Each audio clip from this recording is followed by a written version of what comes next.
امام جعفر صادق علیہ السلام کی خدمت میں ایک شخص آیا اور کہنے لگا، اے نواسہ رسول، انسان کی وہ کون سی عادت ہے جو شیطان کی مثل ہے اور جس عادت کی وجہ سے اللہ اس انسان پر لعنت کرتا ہے؟ بس جیسے اس نے پوچھا تو نواسہ رسول امام جعفر صادق علیہ السلام نے فرمایا، اے شخص، انسان کی وہ عادت جس کی وجہ سے اللہ اس پر لعنت کرتا ہے جو شیطان کی مثل ہے، وہ ہے حسد۔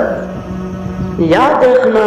جو انسان کسی بھی انسان کی کامیابی یا خوشحالی سے حسد کرتا ہے تو اللہ اس انسان پر لعنت کرتا ہے، اور یوں حسد کرنے والا اپنے ہاتھوں سے اپنے نیک اعمال مٹانے لگتا ہے،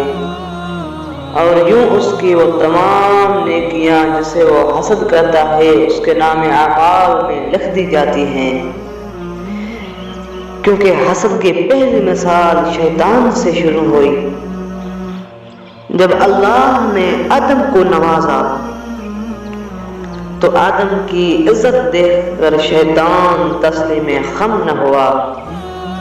اور یوں اس حسد پر لعنت کر کے اللہ نے شیطان کو جنت سے نکال دیا۔ تبھی جو بھی انسان اللہ کے کسی بھی بندے سے حسد کرتا ہے تو اللہ اس پہ لعنت کرتا ہے۔ اے شخص، میں نے اپنے بابا اور انہوں نے اپنے بابا، انہوں نے اپنے بابا اور انہوں نے اللہ کے رسول سے سنا کہ اگر اللہ کے نزدیک عظیم مقام حاصل کرنا چاہتے ہو تو کسی بھی انسان سے حسد نہ کرو، اور ہر انسان کی عزت کرو جسے اللہ نے عزت دی ہے، کیونکہ جو انسان ہر انسان کی عزت کرتا ہے جسے اللہ نے عزت دی ہے تو اللہ اس انسان کو بھی عزت سے نوازتا ہے، اور یوں اپنے کامیابی اور کامرانی تک پہنچتا ہے۔